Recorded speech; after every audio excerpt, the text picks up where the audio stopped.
Welcome to part 2 of my top 20 best Nickelodeon shows. Obviously, this is numbers 10 through 1. If you haven't seen part 1 yet, then link is in the video description below.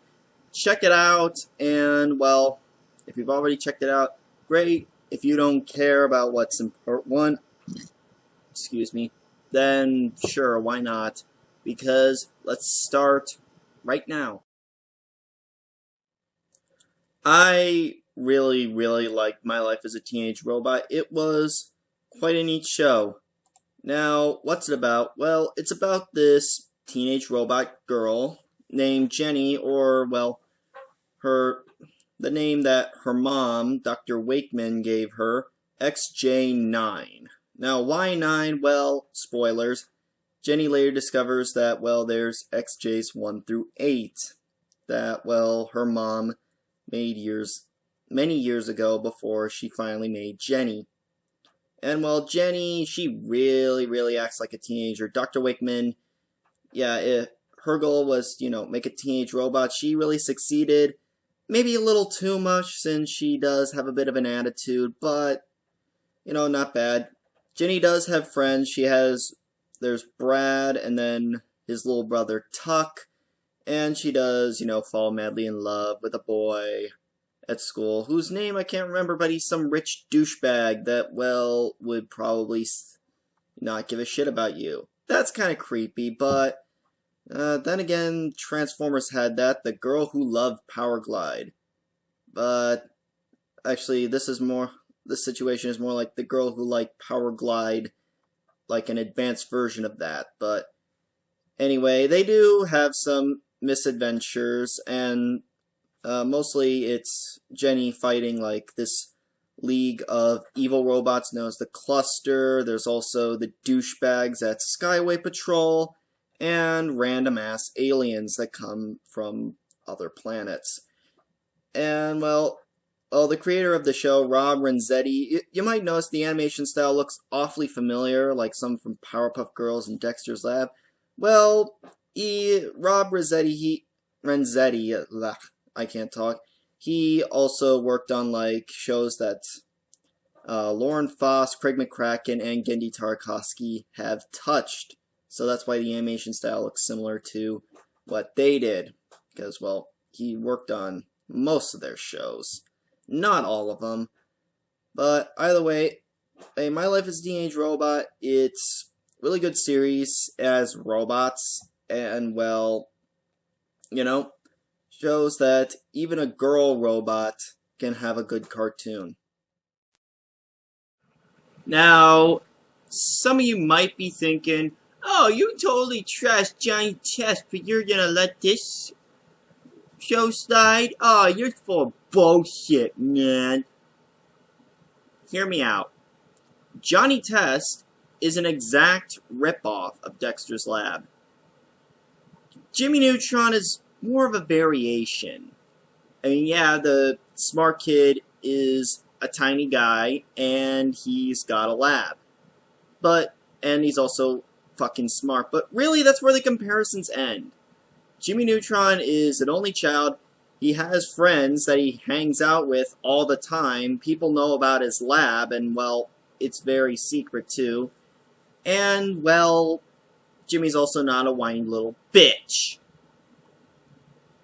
So yeah, Jimmy Neutron, it first started off with the movie, Jimmy Neutron Boy Genius, which I did see, and it is fantastic. And, well, it's mostly about Jimmy and his misadventures that he has, also with his robotic dog, Goddard.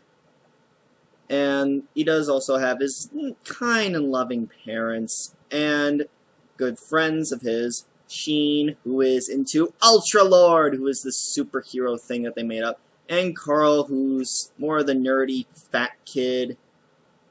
And there's, of course, his rival, Cindy Vortex, who is this other girl that, well, she thinks he's smarter than him, and, well, they, compete, and just, it's a rivalry. And then there's Cindy's friend, Libby, who Sheen is madly in love with.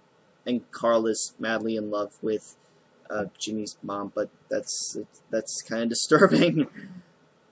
Yeah, Jimmy does also have a few enemies, like there is, the aliens from the movie and a bunch of other ones, like his evil cousin, this weird doctor guy, and a bunch of others. It was an enjoyable show, and it even got 3 crossovers, 3 movie crossovers that were made for TV with Fairly Odd Parents, and this was before, that stupid ass, ratings trap bullshit. They gave us, what we wanted to see. Jimmy and Timmy crossovers. Not some, like, Best Day Ever or SpongeBob You're Fired or any of that. So yeah, Jimmy Neutron, it's a great show, and it's not really that much of a Dexter's Lab ripoff. Probably the worst aspect of this show is that it was created by Scott Fellows. Who's Scott Fellows? The dipshit that created Johnny Test. But Neds Declassified is actually original. What's it about? It's about Ned and his friends Cookie and Mosley. And they're normal kids who go to school, and really that's it. Ned likes to throw in tips, how you can succeed in school and, how to do well in it. And none of it is like that cheesy bullshit that you see. Like, oh, you suck this man's cock so he gets you an A, even though anyone with a brain would be able to tell that you don't even know 2 plus 2, but, do that anyway. It's, like, stuff that would help. Like, don't try to be cool, you'll look like an ass. Stuff like that. And, well, some of the stuff works. I haven't tried, I've tried some of it, and, it works.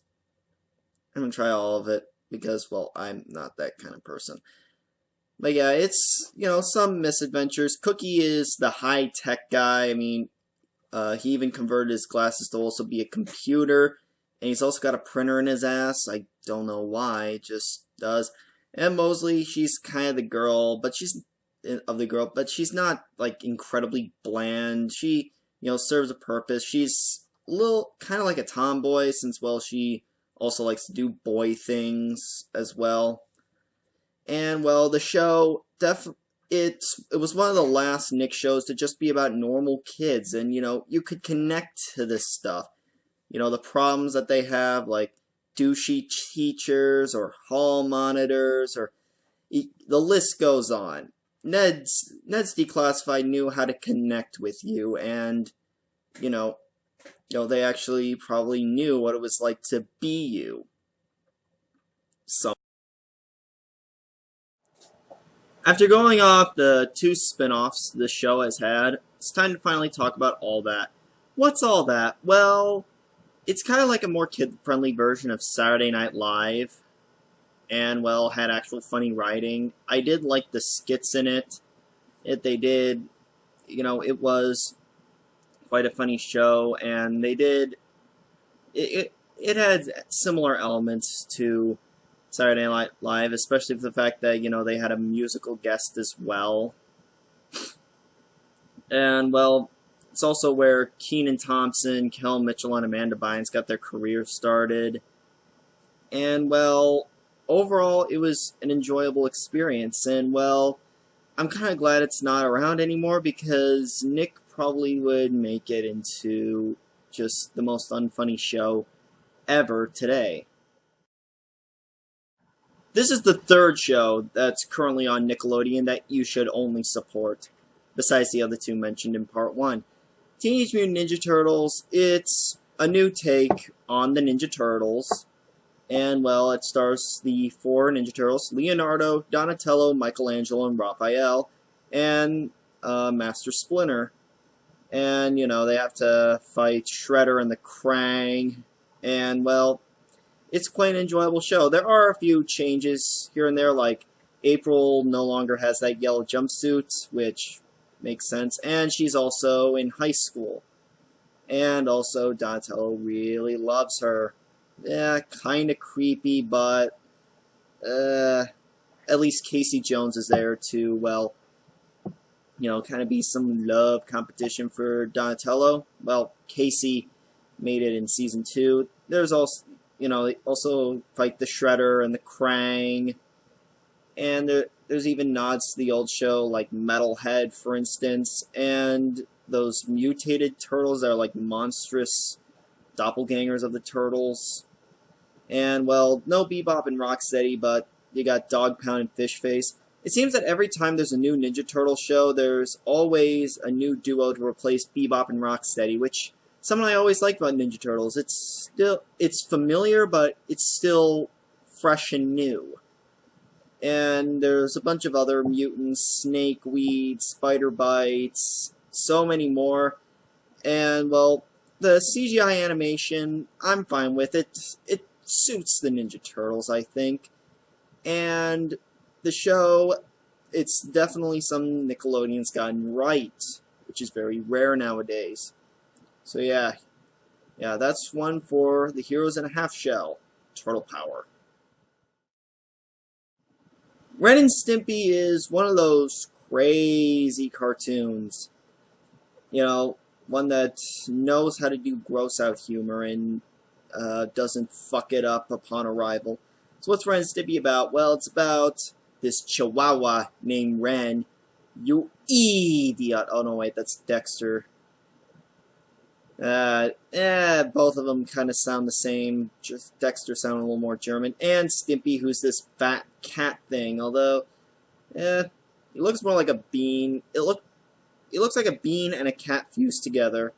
And, it's their little misadventures that they have, which are usually pretty funny. And the adult humor that they have in it, is kind of funny. And it is subtle. That's something that a lot of shows that I've criticized and will criticize have completely missed, that they're not subtle, and it's like, oh my god, I'm making a joke about tits! Look at these titties right here. Something like that. And well, just the show is enjoyable. Now you might call me a hypocrite and say, oh, but this has gross out humor. At least it's kind of at a minimum, and it's not very, very grotesque like other shows, and it's just it's just better overall, quite frankly. Ren and Stimpy is just amazing, and it's had so many copycats with little success. Really, the only one that's been successful is Cow and Chicken. Everything else is a failure. CatDog is kind of an interesting cartoon because, well, it's about cat and dog. It's the front of a cat and the front of a dog fused together. It's kind of weird looking, but, you grow used to it. And, well, again, it's about their misadventures. They have this mouse that lives in their house who, fuck, I can't remember his name. Go ahead and tell me in the comments below. I know someone will. And there's also the Greasers.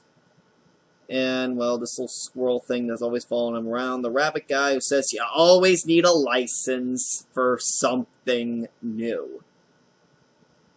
And, well, CatDog, I like how cat and dog's personalities play off each other. Stuff like that is always interesting and nice to see. And at one point, Nickelodeon, tried to make them discover the origins of them, which they didn't really get that far, but, it was a fine bonding trip between cat and dog. It's one of the best cartoons that Nicktoons, that Nickelodeon has ever made. SpongeBob, fuck that. CatDog. It's fucking CatDog. This was the show that got me into Nicktoons, quite frankly, before SpongeBob came out. And, well, still today, it's a very enjoyable show. Drake and Josh, this was the last live-action Nick comedy that, well, was good, and just about normal people. in their normal, everyday lives. So, this show has Drake Bell and Josh Peck, and well, their parents, they're divorced or maybe, well, or widowed. They don't explain which one. Parents marry each other, and well, they're now brothers, and there's even Drake's evil little sister, Megan, who is Miranda Cosgrove. Yeah. Yeah, quite frankly, it's their little adventures. Josh has this job at the movie theater, and Drake is in a band, and I really, really like it. I mean, CatDog's personalities clash fantastically, and so do Drake and Josh's. You know, Josh is the kind guy who also, you know, is smart. Drake is a little slow and, well, takes things kind of to an extreme. And I love it. The comedy in this show is fan-fucking-tastic. I mean, there are a few times in the show where I laughed so much it felt like one of my lungs would just pop. This show is so great. And another thing I noticed about the show, like, as the show went on, you could definitely tell that Josh Peck lost a lot of weight and got taller than Drake did, like, much taller. So overall, this show is just a great show. The reason it ended, I mean, Drake Bell and Josh Peck, they got a little old for it, and well, sometimes you need to move on. Otherwise, you end up like Fairly Odd Parents or The Sponge. Yeah. Obviously, you can tell, I think this is way, way better than Fairly Odd Parents.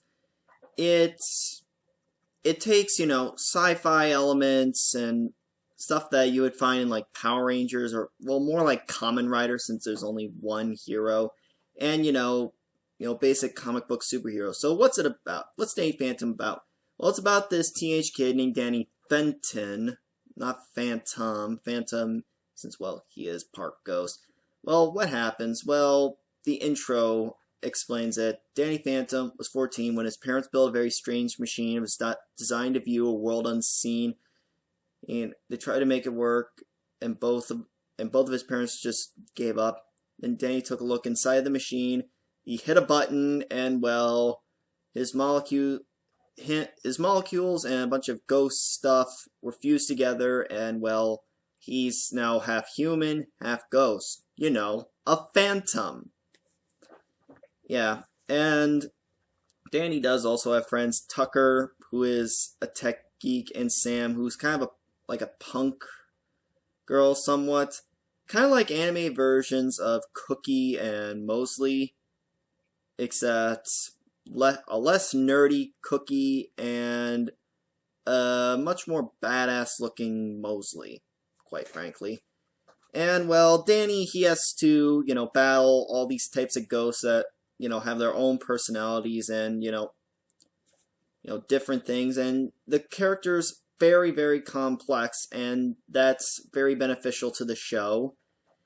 And well, the episodes are quite memorable from it, and just well, there's some stories that have gone on, like multiple part episodes, like Danny against Vlad, who, spoilers, is another phantom, and then when time is changed where Vlad is now Danny's dad, and his dad is, well, basically what Vlad became, and just so many things.